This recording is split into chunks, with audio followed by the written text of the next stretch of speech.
Oh, what a joy it is fantastic. here with Frank Mir and Joey, the owner of FBB. This is John. Yeah, we're just talking about movies and what it's like at the Mir household, dinner table discussions, and yeah, just shooting the breeze. AG's hanging out with us. We're hanging out at the Fanatics Authentic Show here in Philadelphia, Pennsylvania. We just got here. It's Friday, and it's good times. And we had a little bit of stress earlier with trying to get some electronics things together and some stuff got broken, replaced. Trying to do all that. But other than that, man, it's been a good couple days since Frank came in. What day did you come in, Frank? Wednesday, Thursday morning. That's right. Yep. So, Frank, you're from Las Vegas. Everybody, Frank's from Las Vegas. If you didn't born know and that. raised. That's cool. If you don't mind, you've probably been asked this a million times, but I would just like to hear it. How did you get started in this type of trade? I guess sport pretty much is what you would say, not really. Well, really, I mean, the short answer, I guess, would be that, my father owned a martial arts gym. So I was always around it and loved martial arts and trained different facets of it. Everything from judo to, Kempo karate was what my father did big time. And so I always dabbled in everything and just really enjoyed it. And it was more of a lifestyle for me and my family. And wow, then, your dad owned a yeah, so then I got into jiu-jitsu. I wrestled in high school for 2 years and then really enjoyed the grappling aspect, and then got into jiu-jitsu when I was 19. And honestly, the conversion for me to want to fight professionally, I remember my first professional fight, was just for testing ground. Pretty much the same reason why I fight now. There's so many people that, and especially sometimes in martial arts gym, I was surrounded, not surrounded, I should say. You run into the guy that, either wants to brag about his bar fight he had, that he beat up some drunk guy, or, he's had these 30 mysterious fights that no one's ever heard of or seen, or, so everybody talks from a point of authority, but they don't ever actually have ever tested themselves and did it. We met one of those guys. Yeah, yesterday. So that was just my thing, was I that's what I looked at fighting as, and still do, is just a point to go out there and not just be a guy who just talks the talk, but actually put my put my own body and mind and my own self at in the line of fire and test myself. And then obviously whether I fell short, it's like you versus you. Yeah, it's like that's really all it is. I think almost every athlete. Rocky's one of the best movies ever, and I think Apollo says to Rocky, it's you versus you out there, Rock. No, it really is, honestly. I mean, it's that's why people ask you about opponents and this and that, and a lot of marketing behind fights. But bottom line is, it doesn't really matter who's across from you, because the ultimate battle is with yourself. How am I going to deal with being stressed out of my mind? How am I going to deal with the fact that I'm scared senseless right now, that I'm about to walk out in front of 15,000 people, and fight somebody, or go out there and perform? And I tell people, is fighting scary? I'm like, no, being in front of people is scary. I mean, if you think about it, even if I told you to go sing the national anthem in front of the MGM, full stadium, and know that there's thousands of people also on pay-per-view watching you, most people's heart rate would probably raise a little bit, you know what I mean? And then a lot of people would look for excuses to get out of it. They'd explain why, their back hurts, or why, they got a doctor's note, or, they have different beliefs, or they're secretly a bad mofo and they could, with their black magic touch would kill people so they could never ever perform, or they've had, their, undefeated street fight, or whatever be the case.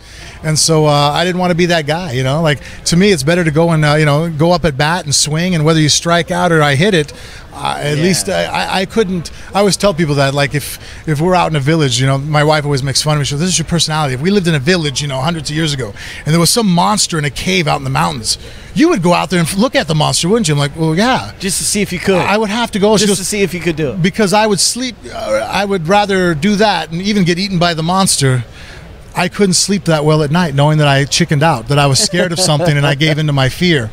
It's things scare you, and man, things scare the hell out of me all the time. I just did that the air bull races.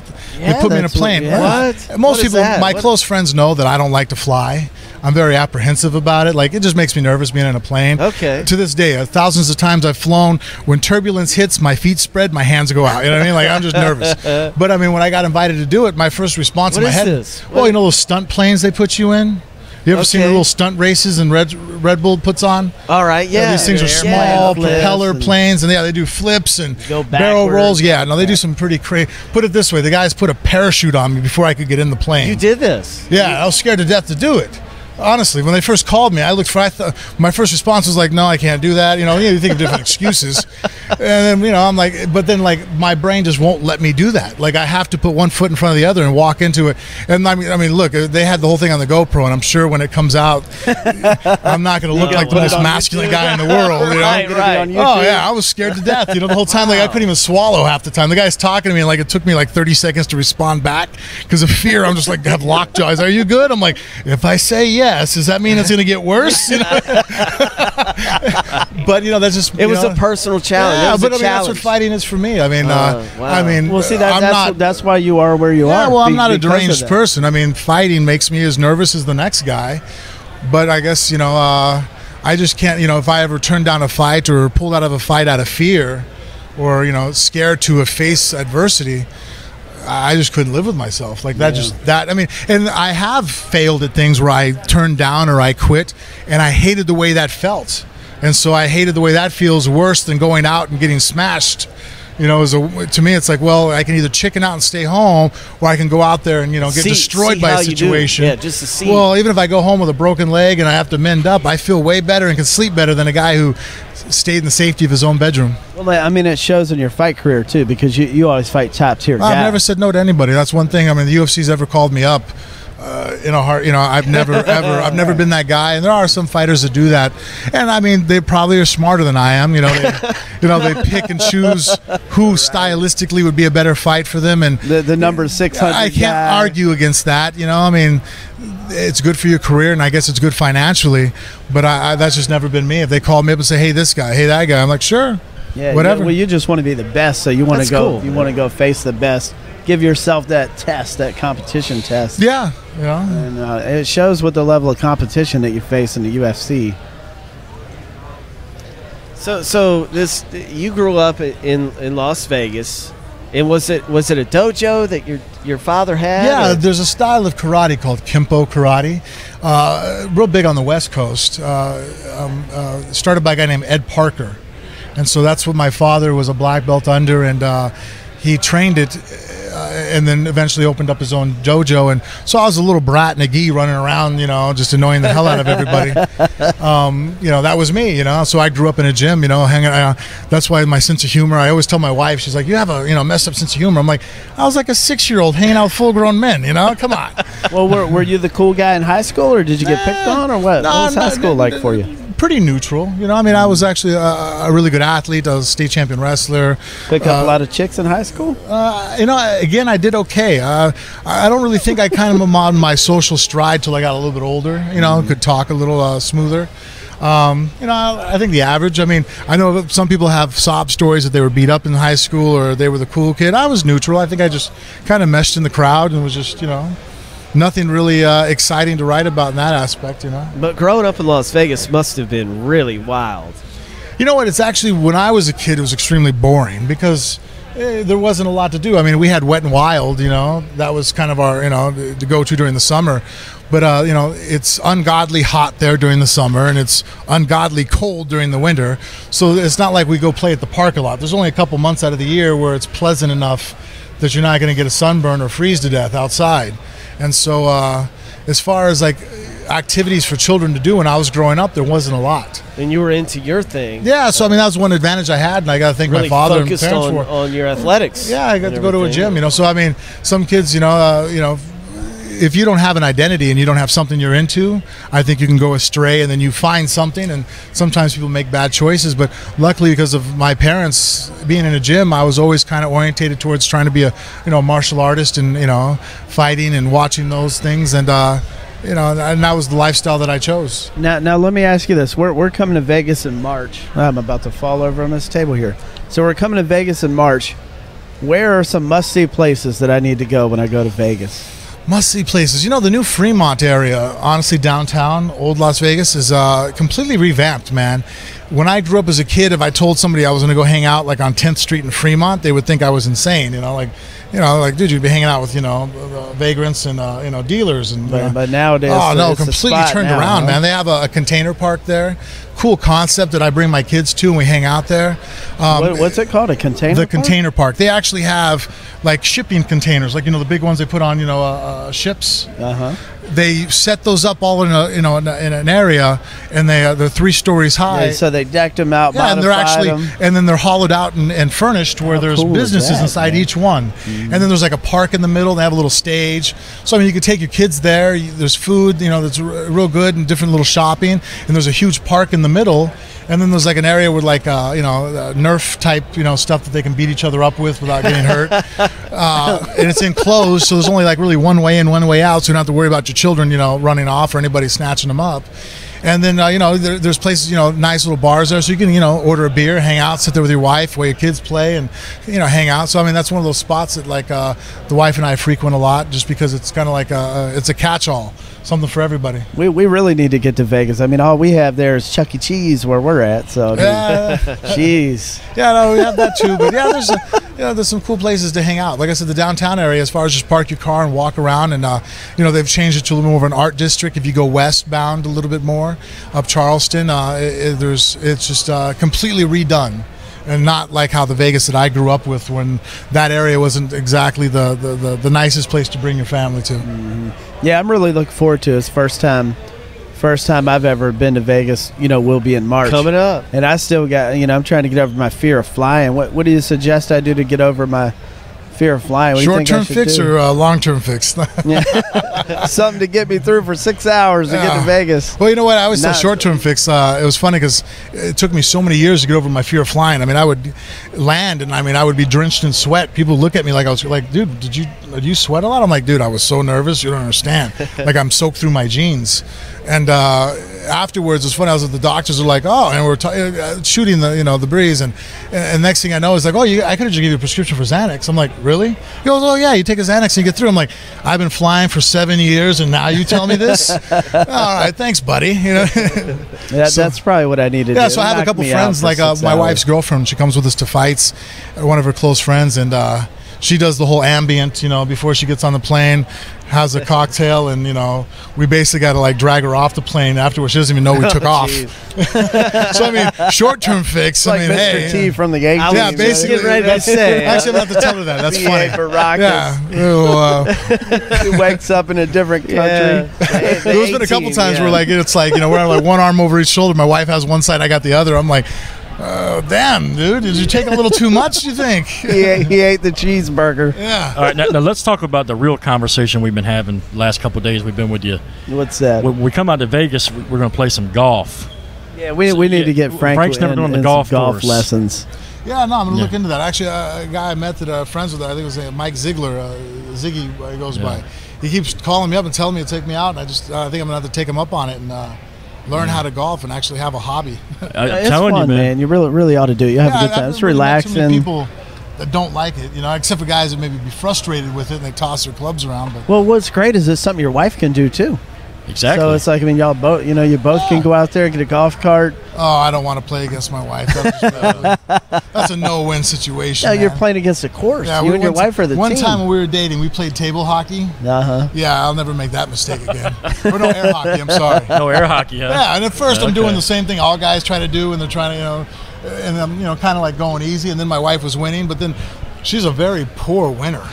Oh, man. So she was digging in on me. So then my competitive side. She's not watching this, man. You're not scoring any points. Okay. So you're not scoring any points today. No, she'll laugh. I turned it on and just totally wiped her out. I'm like, okay, hold on a second. I'm a really good athlete, so let's get this straight. So then I smashed her, and then I was in trouble.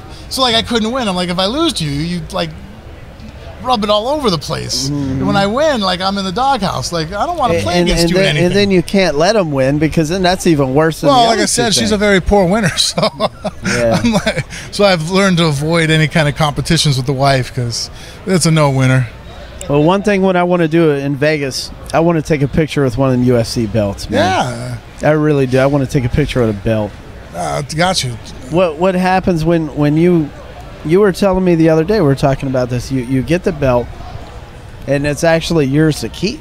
Yeah, actually it's your belt to keep, because on that night you were the champ, and regardless of what happens in the future, the UFC feels like, you know, that you've earned that title. I know some other sports, like I believe boxing, they'll trade the belts around. There's one belt owned by the you know, the promotion, but with the UFC, they go ahead and they fabricate a new belt for you every time. So when that's awesome. Yeah, that's why, like, I think it was Matt Hughes, and again, I mean, not that my information's always 100%, but from what I remember, I think he did a custom motorcycle, and he actually used, because he, you know, guy has like 7 or 8 belts at home. I think they actually used one of his belts to incorporate into the part of the bike. Yeah. Oh, he's got so many belts, cool. He can just use one to throw on a motorcycle. But I mean, that's kind of pretty tight. I mean, how many guys can say they have a UFC belt, you know, customized, you know, chopper? You know, that's pretty bad. That is pretty badass. Yeah, that's cool. Now, you're a motorcycle guy too, right? Yeah. I got banned for a while there for obvious reasons. Didn't you get hurt? Didn't you get in like a bad accident? Yeah, I got in a bad accident. So the wife, for a while there, I wasn't allowed to go near a motorcycle. Mm-hmm. In fact, there was one time a couple of years later, my brother had his bike over, and I just wanted to take it up and down the street, you know? I got back in. That might have been the worst conversation I think I've ever had with another human being. That was pretty bad. But then my wife's, her father, you know, my father-in-law, is an avid Harley guy. And so now is he a Harley guy pre-Sons of Anarchy? Or? Yeah, he's been okay. the guy, he's the real reason. He's not a Sons of Anarchy Harley guy. No, he's down from like Oregon in the backwoods, you know, the guy. He looks like Dos Equis man. He's the interesting man in the world, you know. So, anyways, he rides, and so he had just told her, he goes, "Look, you know, your husband. I mean, not that Harleys are, you know, any safer as far as a street bike." He goes, "But your husband's going to ride differently." He goes, "You know, Harley guys, we ride in a pack, we ride together. You know, cruisers, you know, whether the Metro Cruiser or Harley, whatever be the case, you know, it's a different style of ride. Not that it still can't happen, you get hit by somebody, but when your husband was on I had a Gixxer 1000. He's all, trust me, he was driving a lot differently than what he's going to drive on a cruiser, and so he whittled away at her for a little bit, and finally she broke down and let me buy a Harley, and it was funny because I first bought it, she wanted nothing to do with it, she wouldn't ride on it, wouldn't go near it, and one day it was 3 years ago, you know, when I first got the Harley, I had it for about 2 months, and I was like, hey babe, let's, you know, we're going to take the kids lunch at school, why don't we just take the motorcycle? You know, she's like, nah. I'm like, come on babe, please, I mean, it's just down the street, I'll avoid traffic, you know. Every promise in the world that I could figure out to make. And so she jumped on the back of the bike. We just took it. It was a nice soft trip up there, you know, 5 minutes away to the kids' school. And from there, we had to ride to the Harley shop because she wanted all new leathers and a helmet. Oh, well, she caught the fever like that. It's funny because there's times like she's like, what are you doing today? I'm like, oh, I'm just kind of, you know, we got this. She goes, do you think we can go for a ride? My wife wants to ride more than I do. She's like, come on, let's take the bike out. Let's take the bike out, you know. Complete 180, you know. Yep. Caught the fever just like that. Well, I'll tell you what, man, appreciate you coming on. Let's. I think we're going to close it up for a few here, and then Aaron, you're going to come back on here shortly, right, Aaron? Yeah, after I have some dinner. Yeah. Yeah, Aaron's going to eat some dinner, and he's going to come back on here shortly. Always time to eat. We've been rocking some Longhorn, haven't we? Yeah, that is. You hungry again, Frank? Some porterhouses. You hungry again? Oh yeah, I can always eat. That's kind of part of my problem in life. Go for another steak. 30 ounce always. Fourth, fifth one in a row. I don't know if I get another 30 ounce. Come on, you can't do 60 That ounces. steak No, was that might be, huge, that's- man. That thing was monster Them size. porterhouses. I are enjoy a something challenge else, like the I think. next guy, but that might be one beating I don't want to suffer through. Normally I would say something about taking the dress off, but to these guys in here, but not you. Okay. I'm smart. I'm not going to use that line that you've heard me use before, so No, that's great. I'm glad we're friends.